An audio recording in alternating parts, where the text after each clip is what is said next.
जसं आपण बघितलंच असेल की नाशिकमध्ये TCSच्या संदर्भामध्ये जो कॉर्पोरेट जिहादचा प्रकार उघडकीस आला आणि त्याचा तपास चालू आहे आणि तपास करताना आपल्या सर्वांना हे माहिती आहे की त्याच्यामध्ये ज्या बाबी येत आहेत त्या पुढे येत आहेत त्या खऱ्या आहेत.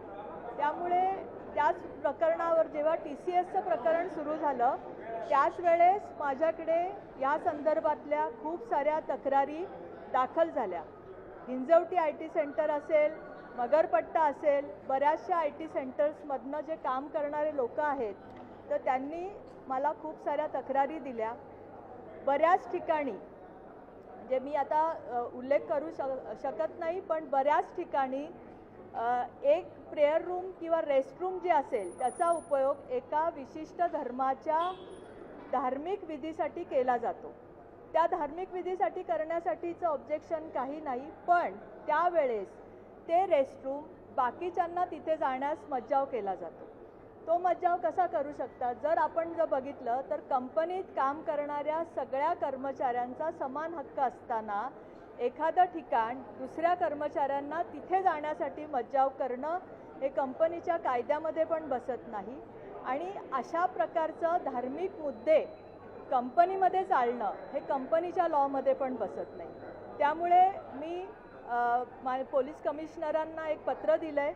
आपण 2 दिवस त्याची पडताळणी बघावी. त्यांनी तिथे जाऊन एक गोपनीय पद्धतीने तपास करावा. पूर्णपणे कुठल्याही पद्धतीचा निष्पक्षपणे तपास त्यांनी करावा असं पोलिसांना त्या पत्राद्वारे पण मी कळवलेलं आहे. त्याचप्रमाणे पोलिसांशी माझं बोलणं पण झालेलं आहे आणि त्यांनी 2 दिवस आम्हाला द्या, आम्ही याची सत्यता पडताळून बघतो हे आश्वासन आम्हाला पोलिसांनी दिलेलं आहे. अशा पद्धतीचं जर काही तिथे चाललं असेल तर त्याच्यावर पोलिसांनी कठोरात कठोर कारवाई करणं गरजेचं आहे.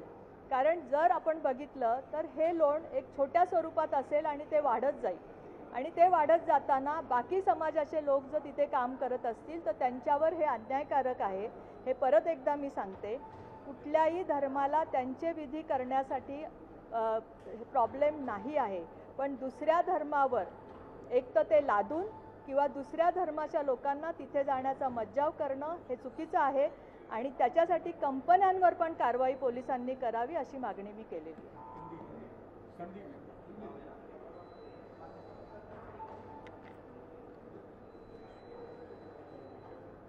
आपने देखा होगा कि नासिक में जो TCS कंपनी में हुआ, जो कॉर्पोरेट जिहाद हम अभी उसको बोलते हैं, वही सेम कंप्लेंट्स पूना से बहुत सारे IT सेक्टर से मेरे पास आई और मैंने पुलिस कमिश्नर को लेटर देके इसकी जांच करने के लिए बताया है.